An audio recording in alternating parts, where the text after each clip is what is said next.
these rivers in South Africa, it's just such an amazing sport, and you're out in nature and it's unpredictable and you sort of at the mercy of the elements.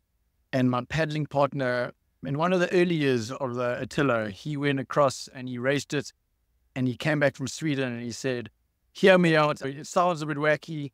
You're running in your wetsuit and swimming in your shoes, but it's just the most amazing concept. It's the most amazing feeling. And then the rest is history. We figured out that, wow, there could be a really cool swimrun route swimming over the 6 world famous beaches of Cape Town. We're right below the ridge of mountains, Table Mountain and the 12 Apostles. And then there's these beautiful bays below that. And we came up with this route, and we've been doing it since 2017. And it's been,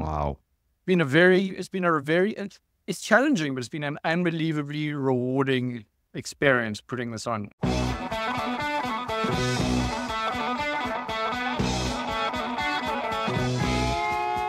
Howdy and welcome to the Low Tide Boys, a Swimrun podcast.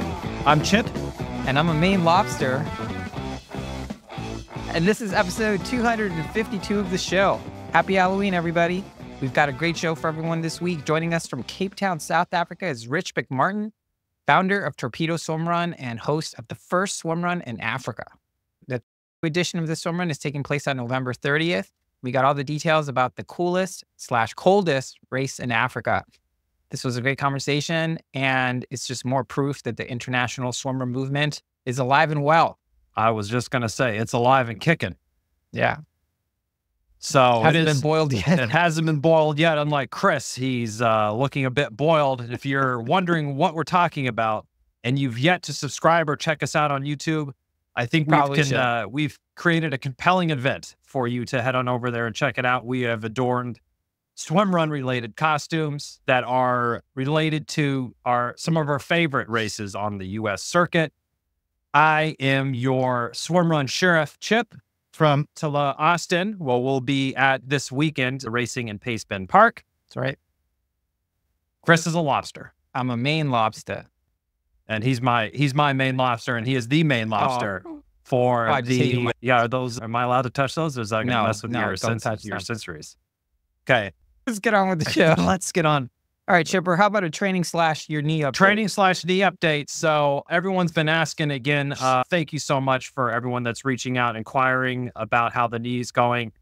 I'm really happy and feel very fortunate that recovery has gone on track as scheduled and as good as could be expected. My sort of return to run protocol, literally finishing a run, feeling good, do the next one, take the next step, and I'm just stepping my way up. So today I did 2 separate 2-mile intervals with just 90 seconds of walk break in between. Probably, obviously could have made it the whole way, but don't be an idiot and follow the plan. Speaking of don't being an idiot, which is harder for some than others, myself not excluded from this, I am not racing to Austin. I'm very excited to be there and cheering on Chris and every other swim runner there. But part of the don't be an idiot is don't race quite yet. Probably could do it. It would probably be totally fine, but I'd rather play it safe and have a great 2025 than potentially re-injuring myself when I'm 98% of the way there. Yeah, and I have to say, I'm pretty proud of you. I think like the whole build back better and just trying to be really smart about it. I'm sure when I was your age, in my 30s, I probably would not have been smart about it. So I think you're doing it really well. And well, I appreciate that. I've had some people that I very much respect their opinion tell me it's a smart idea. So I'm feeling good about myself for making the right choice in that manner. But we'll be very excited to be running around cheering everybody on this week, and I can still run, and maybe I'll be on the socials. Obviously, the Low Tide Boys account will be fired up on Instagram there for sure. But yes, now on to this week's shout out. Yeah, this week's shout out goes to everyone racing Attila Austin this weekend. If you're waiting for the last minute to sign up, well, now's your time to shine. You can use the code LOWTIDE15 to save 15% off your late registration. Yeah, but literally the last minute, do it. Do it. Meet us there. It's going to be fun. If you heard our episode last week, record size crowd, going to be the biggest Austin ever. Super stoked to be there. It's going to be super fun. Yes, 3 different distances. The first time they're adding the experience distance. So the experience sprint in the World Series And from what race director Lars van Onger shared with us, the sprint and experience distance are the one that really, I think, really gets me pumped up, gets me excited, gets a snake in my boot, if you will, Chris. There's a snake in my boot.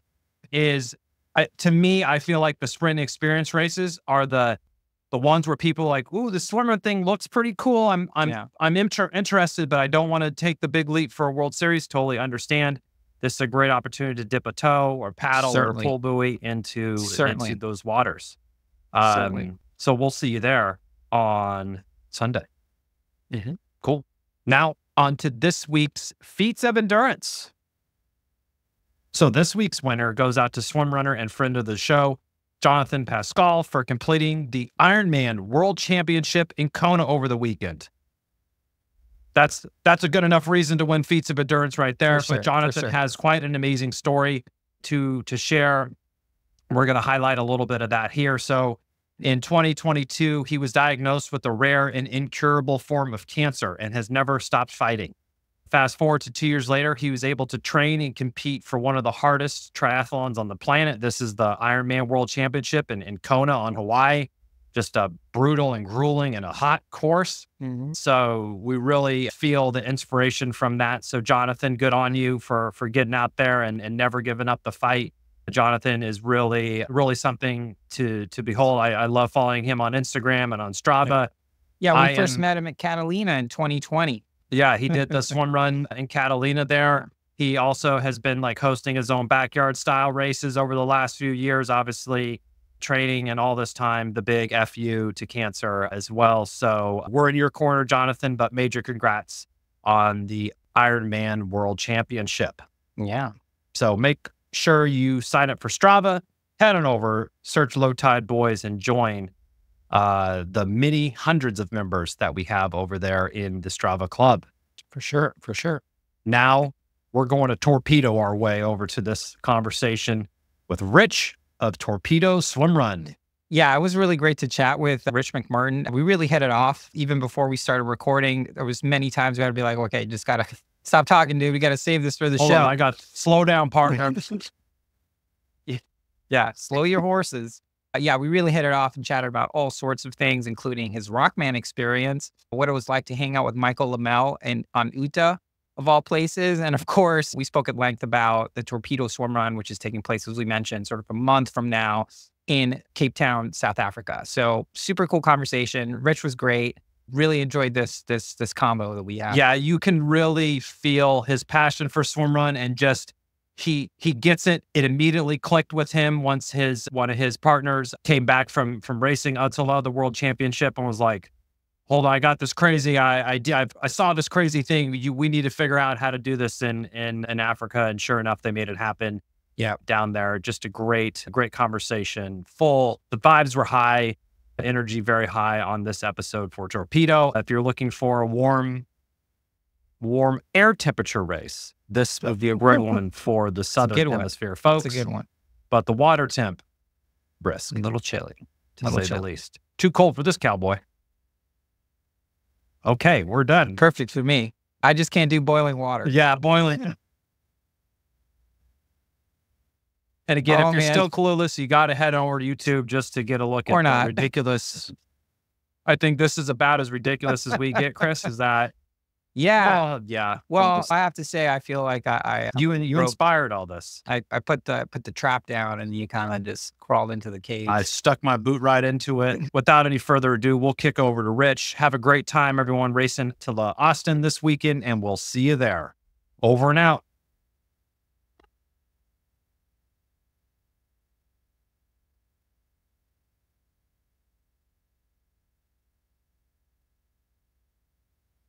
All right, Alice.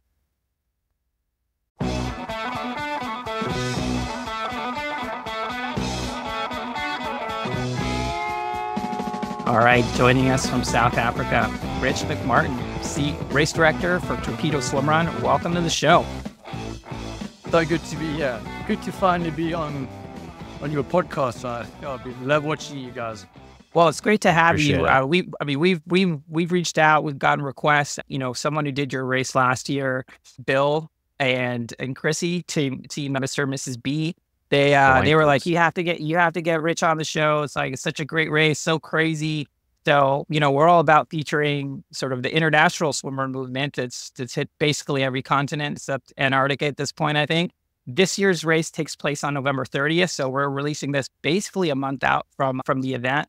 So Rich, welcome to the show, and would love to hear, how you discovered Swimrun and how did you decide to start Torpedo Swimrun?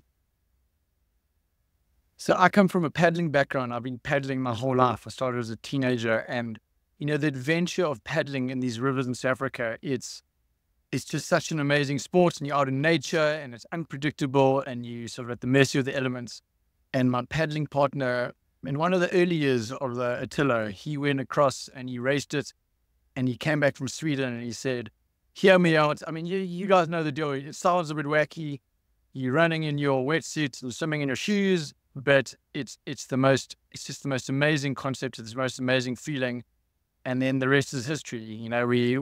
We figured out that, wow, there could be a really cool swimrun route swimming over the 6 world famous beaches of Cape Town.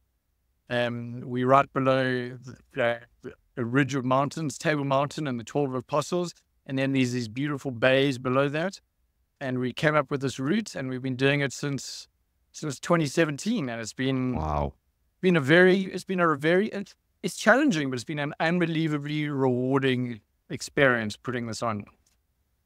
Yeah, I'll bet. I would imagine, if anything, it's like Chris and I's experience. When you first kind of heard about it, did you sort of have the course like kind of already in your head? Like, oh, I've been in these areas that I think would be really good. Did you kind of have the course already developed a little bit in your head, or did it take a little bit of the Google Maps and the Strava kind of overlays and thinking, oh, this would be good to get the course mapped out? So I went onto the Attila website. I saw, 67, 100 kilometers. I went onto Google Earth, and I thought, let's go from like Crayfish Factory, which is right in the south, and then it's right by Cape Point, and let's go the whole way around the Cape Town coastline and finish on top of Lion's Head. It was like crazy 60K route.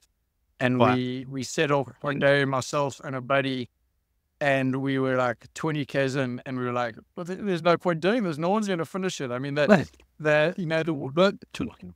one thing about swimrun in Cape Town is that the South Atlantic it's freezing cold. We did a swimrun this morning. We did a tour of our route. It was 9 degrees in the water. Ooh. Should have Googled what that is in Fahrenheit, but we can help you. It's chilly. I could tell you it's chilly. And then it's 30 degrees running. So you got this this change from 9 degrees to 48 degrees, sub 50 degree water. So yeah, that's correct. And then the outside air temperature is 30 degrees, probably just over 30 degrees, which was warm. And there's big waves, there's kelp, there's currents. And so we scrapped that idea, and we came up with this shorter. We've got a 17K route that takes in these 6 famous beaches, and it's just such a rad experience.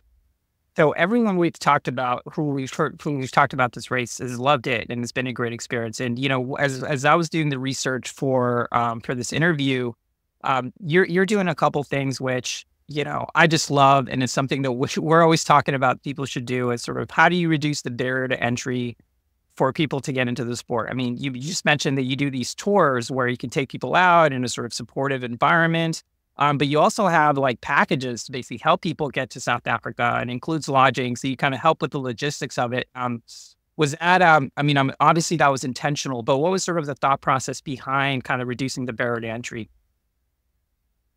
So Bill was the first guy who came over. He came over from the UK in 2019, I think. And we thought, oh, wow, I can't believe someone's traveled down to Cape Town to do this. And they had an amazing time. And then last year, Nicholas from Envol and Sabina Rapelli, they came over and they came second in the race. That was the 2023 race. And we just did such cool stuff with them. We had this week in Cape Town. We ran over the mountains. We swam in the ocean. We took them to wine farms. And a buddy of mine here in Cape Town, he runs an inbound travel company, and we thought, if we're going to get people to travel all the way here, it's a long flight, we need to show them the best of Cape Town, and there's a really cool Cape Town to show them. And for any adventure, ocean, nature-loving people, there's a lot of good stuff here to do. So we put together this 7-day travel package. We've got some teams coming over from San Diego this year to come in a month's time to come race. Nice. So we can give you their feedback, see how that goes. But yeah, that was the history of it. Love it. Wow. And I love how it's been branded the coldest race, or how is it? What's the official? Africa's coldest race. So Africa's coldest you don't hide from it, which I'm not quite the detective, but I did notice everyone's in full length wetsuits. There's no, maybe ARC doesn't ship to South Africa, or it's really cold. So I think it's the really cold option. But I love how you've leaned into it. When we launched, we were like, hide the fact, don't mention it, pretend like it's warm. And then a couple of years ago, we're like, what are we doing? You can't hide from everyone who lives in South Africa knows that the ocean around Cape Town is freezing cold, and it's actually a feature, not a bug. It's such a cool experience. It gives you so many like the endorphins of jumping in that cold water. And it's in the middle of summer in Cape Town. You get out, it's 30 degrees, blue skies. So we're now leaning in fully to Africa's coldest race. And then in terms of the kit, we're so far south and we're so far removed. So I was chatting with Chris before we started recording, and it's so cool what you guys do and linking up the global world of swimrun in this community. Because in South Africa, there are a lot of like really sporty people that, they maybe heard of Torpedo, but they don't know that there's this whole sport that exists overseas, and there's hundreds of races, and it's in almost every country of the world, definitely every continent, except Arctic, he said. So it's very cool. I mean, I'm so excited to be on here and then share this with our community, and then they'll follow you guys and see that there's this whole like blossoming sport around the world. Yeah, no, it's cool. And yeah, as you mentioned, we were talking before, we mentioned it a lot on the show that we're living in the golden age of swimrun, right? Like, because events are popping up, there's a lot of enthusiasm, and more podcasts are popping up as enthusiasm grows, which is it's our interest in a sport, right? Like UK's in a podcast pops up. First swimrun podcast was obviously in Sweden for a while. And it's great to see it, as you mentioned, like, when you think about sort of the global swimrun movement, quote unquote, being a part of that is so interesting. And it's also like, distinction that no one can take away from you is the first swimrun in Africa. Yeah. Right. I mean, come on, it's such a cool thing. Do you see that, Rich, as like, as a heavy burden responsibility, or do you see it as like, well, isn't this such a cool thing? Like, I'm just curious, like, do you feel the weight of that, or is it, are you just happy to be a part of it? I'll come back to what I feel the weight of, but I just want to tell you a cool story. So, we followed Otillo from almost when they've started, and this July, was it June, July, we went over and we raced, myself and my buddy from Cape Town, we went and raced the Rockman in Norway. Then we met Michael Lemo at the race, and we were spending a week afterwards in Stockholm in Sweden, and he invited us to, he's building that trail, the Stockholm Electric Trail, and he said, come out with me one day, I'll take you to Uto. So I met him and we went on his boat, and we went to the island. I helped him carry some logs. He was building like a bridge for the trail, and I took a hike around the island. I checked out that hotel. I mean, you guys know, we know. For us, famous breakfast. To go there, I saw the room where that bet took place. I saw the old rocks where the podium was, third, second, first. It was a very cool experience. We do feel so isolated, so far away from you guys and away from the sport. So that was a rad experience for me. That was very cool to meet him. And what a cool guy. He was so friendly. He was so encouraging, said, like, I love what you guys are doing in Cape Town. So that was a really heartwarming experience. And that was for real. That was like what swimrun is all about. Meeting this guy, and he started the sport, and he was just so friendly and so down to earth. So that was rad. And then in terms of the responsibility, no, it's just such a cool feeling having started this in Africa, in Cape Town. As an event organizer, the responsibility I feel is the safety of everyone doing it. So we all about safety, and we're all about going big on water safety. We in the big ocean down here, and it can be wild. So we've got, the one thing we do have is we've got the world's best surf life-saving clubs. These young kids from Clifton Life-Saving and Adaido and Big Bay. If you're in trouble in the ocean, we've got the guys to get you out. So that's a big plus for us. I love it. Yeah. Pro tip for anyone racing Torpedo: don't watch Shark Week. Don't watch any Shark Week already happened, so you don't. It's don't worry, it's not on your local listing. Yeah. So for folks who are listening to this and they're like, oh man, I need to go do the only swim run in Africa. Can you walk us through sort of what the race weekend looks like? I know there's like 3 distances. There's a non-wetsuit distance, which is just bonkers, given what we were talking about earlier. Walk us through, maybe like a leg by leg breakdown of what folks can expect should they come to do the race. So let me talk about the race, and I'll come back to what the package is. In fact, before I talk about the race, I talked about sharks. This morning, we were swimming with a massive school of dolphins, hundreds of them in the water with us. There was a whale. It wasn't next, we could see it, probably 200 meters out. There were seals, there were jellyfish. There's a lot of wildlife. There's actually, sadly, not many sharks on the coastline we do it on, so that's actually not an issue, but there's a lot of other stuff. There's often dolphins on there. So the Cape Town race experience, we got registration on Thursday night. It's at this really cool market in a very vibrant part of the city, and there's live music and free beers, and so there's really cool vibes for registration. On Friday we have a warm up, was a cool down swim before the race. Everyone comes in, they hop in at our finish line on Clifton Beach, and we do a little warm-up swim. Then on race morning, so the race is on Saturday, and we've got a bad weather backup day on the Sunday. So it's actually a 2-day window period with the race happening on the Saturday, and we have this like reserve day that we use, and we've never actually used it. And you meet at the finish line, which is Clifton Fourth. It's a big, famous beach, and you get taken in buses to Hout Bay, which is by Chapman's Peak, another like really cool tourist destination. And you race from Sandy Bay, which is like south of Cape Town, and it's a 17K course.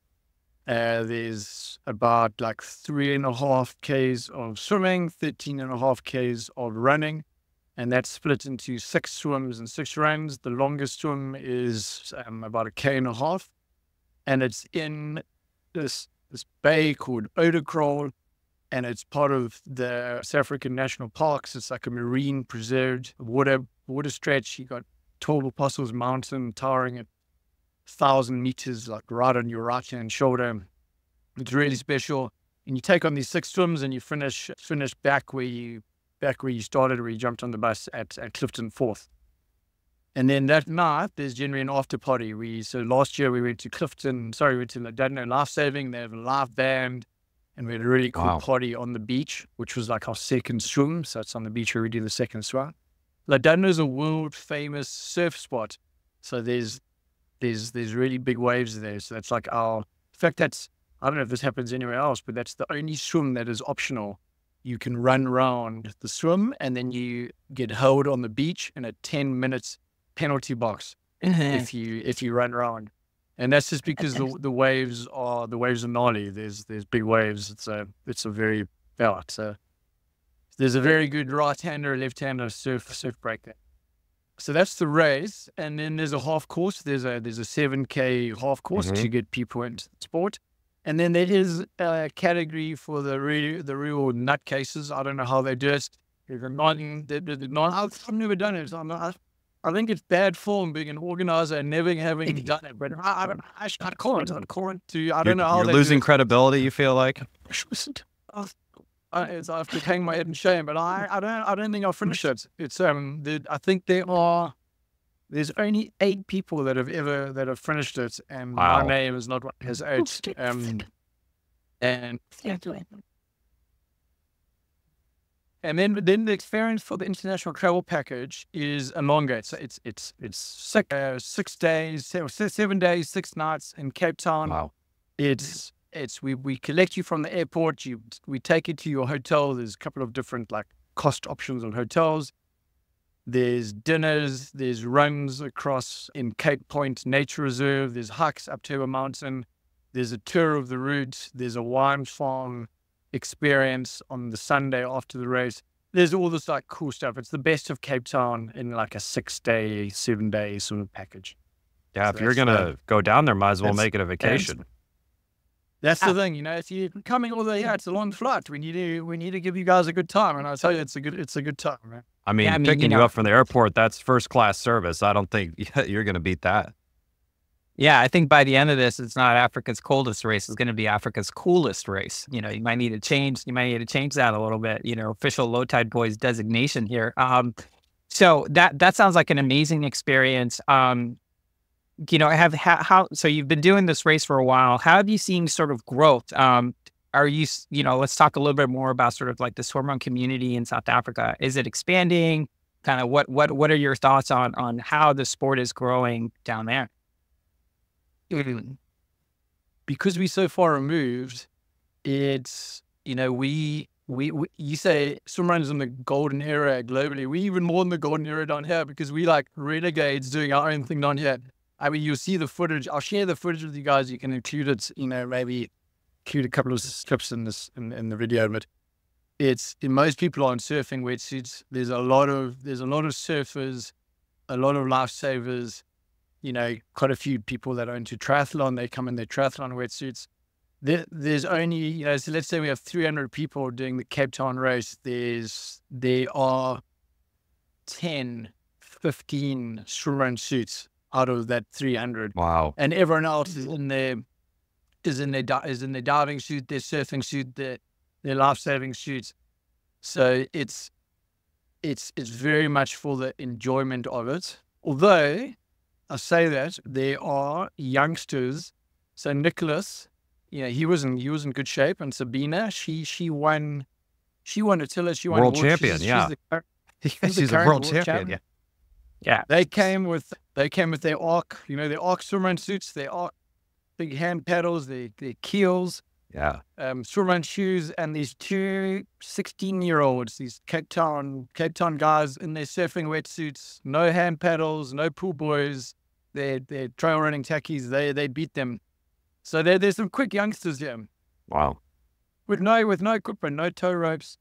You know, the one thing with the equipment is that because you're swimming in the ocean, because you're swimming in beaches with waves and kelp, you have to have trained a lot with them. You know, it's to handle a big paddle and a keel in waves and catching the waves and going through the kelp. It's a very technical course. You know, don't let the 17Ks. The feedback from Nicholas and Sabina and Bill and everyone who's done it is wow. The 17Ks was so misleading. It's a really technical. There's some really technical running. There's some technical jumping into the water. There's technical waves. There's kelp. You know, and then that variance between the cold water and the hot outside temperature. It's a tough 17. Yeah, and that sort of speaks to kind of what we really like about swim runs. And it's not the same experience if you're doing it in Sweden or obviously South Africa or here in the United States. Sort of the competitive, the local knowledge or experience that you get, you know, similar. Hey, if you're doing swim runs in the Swedish archipelago, you know how to handle the rocks and how slick they get. You have that, and you're always going to be a level or two above people who just come in and don't experience that. It sounds like it's a similar thing with dealing with the kelp and some of the waves and surf that you all have down there. And I think the variance in temperature is probably would be one of the more challenging things, because you're getting really cold and then you're also getting very extreme on the ends there. So that understanding how to navigate between those two is certainly would be an advantage if you're doing that on a regular basis. I mean, what I have seen when we were in Norway and then Sweden in June, July was, you know, there's such a big community, that involved community that's doing all those runs. As soon as they're doing this every week. They're doing it 3 times a week. They really adapted their bodies and their equipment to being swim runners. And that's what we're not there. We're a bit more of the Wild West still down here in Cape Town. We probably where Michael Lemmel was 17 years ago. Guys fashioning bits of bodyboards as like keels and stuff. Yeah. And using weird some guys come and do the race and strops and they use those as hand paddles. So it's the Wild West. Nobody on a floating mattress though. We haven't had any floating mattress, floating flamingos. That's funny. Oh, good. So good. So let me ask you. So you've been to Sweden. You went to Uta. You went to, we joke around, but it kind of is like Mecca for swim runners. It's like you're going to the birthplace of the sport. It's kind of like a holy place. When you get there, I'm curious if it was the same experience with us. It's like, of course, the sport was invented here. Like you're in Uta, you're just looking around. You're like, I'm just gonna swim to that island. Like it was that kind of like it at once is magical, but also seems like very obvious. I mean, being there, it's so obvious. It's like, how did a sport like triathlon, where you like going around in circles and hopping on a bike, how did that get invented before this? Because it just makes perfect sense when you're out there thing. And then also, that's what I love about it. In Sweden, it makes perfect sense, and swinging the islands, and in Norway, across the fjords and the lakes. But then down in Cape Town, we got these amazing stretches of coastline. So it's a completely different experience. As you alluded to earlier, it's a very cool experience going along. You're not swimming from island to island, but you're going along the coastline, and the coastline has all these natural bays and coves, and those are then the bays and coves that you're swimming along. So I loved my trip to Rockman. It was to experience, to travel and do a sports event like that with a buddy. This the team concept, to go there and have that shared experience with a buddy. And I twisted my ankle. I tore my ligaments 2 weeks before. I was on crutches. Ooh. And, I wouldn't know, I could hardly walk, but we're going to Norway to do the swimrun there. I had to pull it together. So I strapped it up and had a brace. And we were out there for 19 hours or something. Oh, 17 hours. It was the most wonderful experience. That's one way to put it. Yeah. I'm spoken like a true swimrunner. Yeah.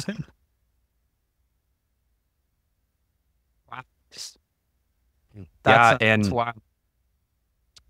Going to Uto and Rockman course, obviously we hear how epic and just amazing that is. Seeing those other courses and seeing sort of the original swimrun, did that give you any ideas of ways that you could evolve your course or things you might want to change or adjust a little bit, having those kind of outside experiences? So our Cape Town route is very unique, and I think that's got its own place. And hopefully going forward, we're going to get lots of overseas people here, and that's got its own appeal and its own place in the sport of swimrun. It's very unique, I think, from what I've seen. But there's a lot of waterways around South Africa, and there's definitely opportunity. I come from organizing stage races, and there's 7-8 day cycling races, and there could be amazing opportunities for doing long stage races here. There's amazing opportunities for doing long distance races where you have to wear swimrun kit. You have to have the front zip, you have to have the shorty swimrun suit. There's definitely, I suppose, seeing it just made me think, wow, there's a lot of opportunity. If we can keep growing this, there's a world of opportunity for a wide variety of races in South Africa. Yeah, I'm going to contradict myself though, but there's a lot of opportunity, but also at the same time, the magic of that, the Torpedo course is you can only have that experience at the Torpedo race. Is sort of also the really attractive piece to swimrun, is that you don't go to Orcas because you want what Casco Bay has here in the United States. Everything has their kind of own flavor, and I think that's part of the appeal to these certain races as well. So I think it's good that you're like sticking to the course that you have, but you also see the other options for potential expansion in the future. Yeah. At Cape Town, we're not going to change. It's, we're not going to make it longer or shorter or try introduce more swimming segments where it's Cape Town is this like wild, you're like raw nature down here. It's wild and it's beautiful. And then you got this travel experience coming down to Cape Town, and it's a world-class destination. So we're not going to change that. And we'd love people to come experience that. We try pretty hard on our social media to tell the story of what happens in the racing. So hopefully people can watch this, and then in a month's time, they can watch the race and then make plans for 2025 to come and experience it for themselves. Yeah, for sure. So I was in South Africa 26 years ago for a conference in Durban, and I spent 3 days in Cape Town. So, if anyone wants my super dated tourism, it was a wonderful city. I also spent some time in Johannesburg. I thought Cape Town was way cooler. I thought Durban was cool, but, still Cape Town was just like a gem of a city. Actually reminded me of a lot of sort of San Francisco and sort of like the Bay vibes and everything. It's a very long flight. I will tell you that. It was nonstop from, tourism bureau chief. What else? Rockman with Warren. He runs an award-winning inbound travel company that specializes in adventure tourism. So explore more travel. And, if you're making the trip, we've got our package that takes care of 7 days. What you really want to do is get hold of us and him. The details on that international travel package. And when you come to South Africa, you have to go on a bush experience. He will tailor make a safari. We've got a couple of really good reserves, a few hours from Cape Town, or you go, you do it properly and you fly up to Joburg, and then you drive to one of the big reserves. You go to the Kruger, or you go to Botswana or Namibia. There's our neighboring countries. This is the home of safari. So wow, I think that's a slam dunk. A 2-week trip, 1 week best of Cape Town, including the Torpedo, and then another week in the bush. That sounds exciting. In the bush too. I like it. Bush. I like just like the term of it. Yes, That's what it's called. it is what it is. Yeah, you can go see, you can see most of the big five of the ocean on our routes, and then you can go see the big five of the land. You can go to the Kruger and see lions and elephants and buffalo and the whole story. Yeah, what are the big lions, elephants, or giraffe? Is that part of the big five? No, they're big buffalo, though. leopard. Rhinos? They are big. Lions, leopard, I missed. Is that 5? I think we're at 4. Oh, we're at 4. I'm sort of keeping track. What? There's no bears, right? But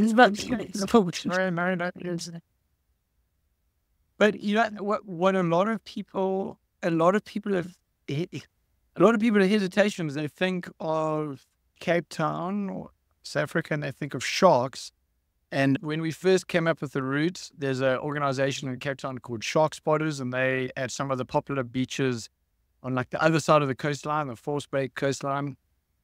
And I made contact with them and I said, can you send some volunteers and come and look out? And they said, there's no point, on the coastline that we swim on the Table Bay coastline, there's just no shark activity there at all. I mean, never say never, touch wood, but it's definitely not something. I can tell you that when all the locals are on the water, it's not something in their mind, which is a good indication. Yeah. Sure. So I just looked it up. So the big 5 are the lion, the leopard, the rhinoceros, the elephant, and the African buffalo. So we were close. We're close. A buffalo. That's what I think I said buffalo at one point. You did. Yeah. Giraffe, not on the list. That'd be the Still big big 6. Yeah. No. Awesome. So Rich, we talked about this race. Any other destinations that you want to go to do swim runs? Like, is the World Championship kind of on your radar going back to Sweden, or what are you thinking in terms of your own racing and swim run journey?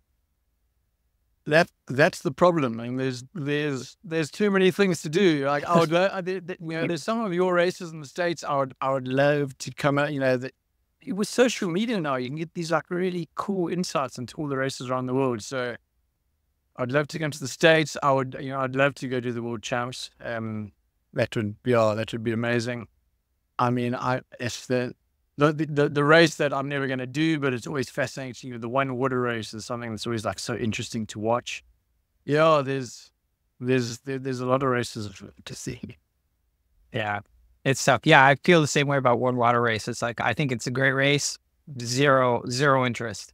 Zero interest in participation. Yeah. Yeah, I think it's just like, it's not one notch. It's like a couple of notches above my pay grade. Yeah. Not a bridge too far, but a series of bridges too far. Yeah. There's no bridge long enough for that to reach. Too funny. It's too Awesome. funny. We actually met when we were doing Rockman. I met after we had a couple of beers the day after in Stavanger with a couple of guys and girls that were doing it. And it's crazy. It's hardcore stuff. They're in a different level. It's so cool to see that, to build a sport and to make a sport, you need races that are just so crazy that you can't. I'm very fit and you can't even imagine doing it. And then you need races that are 3-4 k's long, and it's in a pool and it's safe and it's running around like a school or something. You need that whole spectrum. Yep. Which was cool to see, and swimrun's heading in that direction. I think there's a race out there for everyone.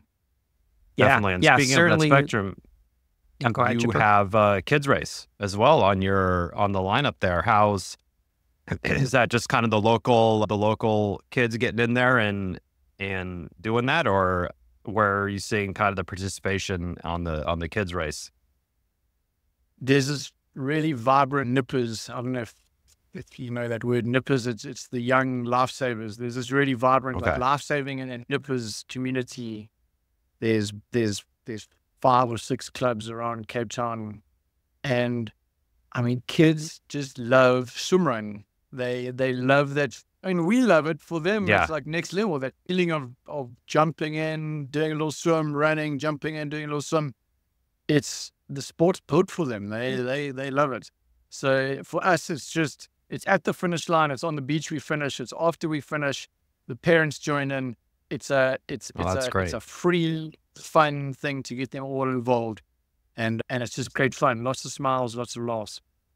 Rich, you mentioned something there that's, it's actually kind of profound, and it just got me thinking about it. Like, one of the great things about swimrun, it is this very childlike, almost like sense of wonder where, the normal things that hold you back as an adult, responsibility, job, like whatever, right? Like when you're swimrunning, it's just like, oh, I go to the edge of the island or beach or whatever, and I'm just going to keep going. And if I could speak for Chipper, I think, that sense of wonder of what's possible, it's something that kids just have in spades, right? So I'm actually not surprised that, kids just naturally, this isn't a foreign concept to them. It's like, hey, let's just go see what happens when we go this way, right? And it's a helpful reminder, I think, for adults or for people that are like trying to tap into sort of that sense of wonder, that it's just basically just there for them. You just kind of have to unshackle yourself from, like thinking, oh, there needs to be an aid station like every 2 miles or I can't do it. Or if the race isn't exactly 17K, then it's a failure, and just kind of like open yourself up to the possibility and the wonder of it. When we first came up with the route, not that long, crazy route, 17K route, we invited, I think there were 7 of us, 7 like originals that came and tested it. And we did it. We had the weather was good. The ocean was good. We had this cool day out. And I sent them all a little Google link to fill in some feedback afterwards. And unprompted, I think there was 4 out of the 7. So over half the people, at some point in their feedback, they used the phrase or variations of the phrase, "It made me feel like a kid again." And it was that feedback that I was like, wow, that's awesome. That's it. So it's a really cool feeling. I mean, that's probably not what a lot of big professional races and other sports would put out there. But for us, I was like, yeah, so what a cool what a cool, I couldn't have hoped for better feedback. And it was that feedback that we thought, let's do this. Let's put on this race.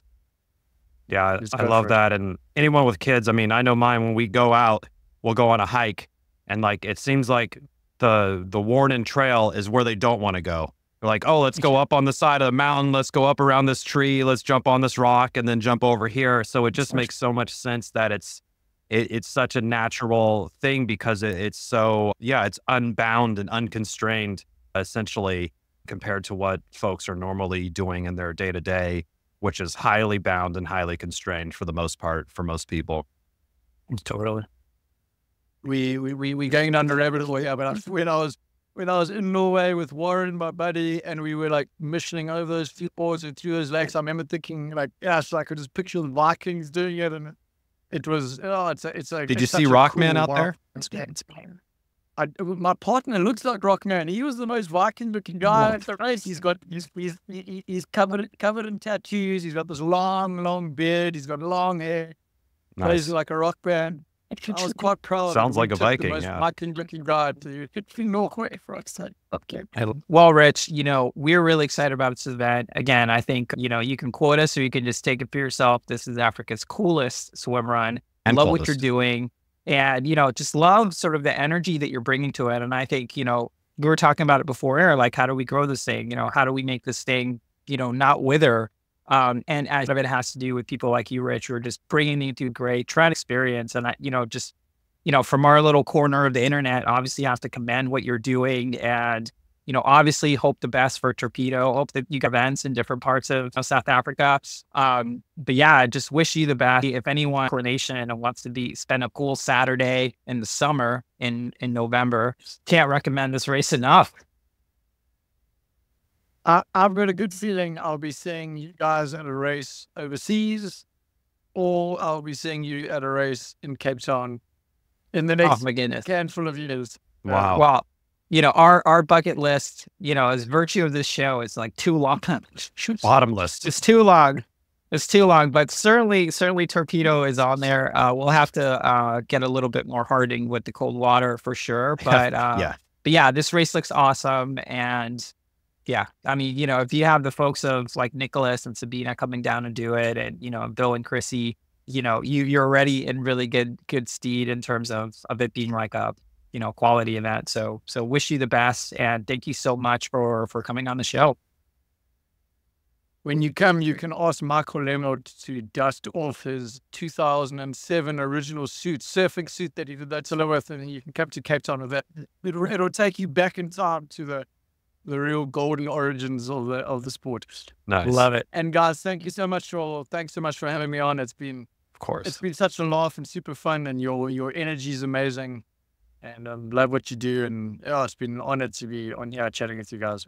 Thank you. Wow. Thank you so much. Cool. Are your antennas properly Ah. positioned? Yeah. I don't think we'll be able to do it. Okay, let's go.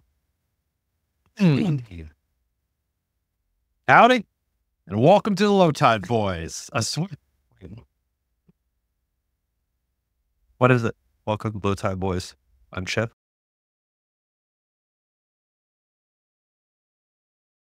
That's it for this week's episode. Thanks so much for listening to the show. Make sure to subscribe wherever you listen to podcasts and leave a rating or review, since that's the best way to help other people discover the show and the sport of swim run. Check out our website, lowtideboys.com. That's boys with a Z, for swimrun resources, including gear guides, tips, how-to videos, and so much more. Make sure to check out our meme page at The Low Tide Boys on Instagram. If you have any questions or suggestions for the show, send us a DM or email us at lowtideboys@gmail.com. We'd like to thank Riding Easy Records for our show music, and of course our wives for their support and tolerance of our swim run and other activities. Lots of activities. Lots of activities. Finally, you can support our efforts on Patreon. Until next time, get out there and go for a swim. Then a run, And then a swim, then another run, then another swim. then run some more. Just keep going. Let's go. And then stop at some point because, And fuel. Don't forget to fuel. Gotta fuel Of course, yes. In the morning.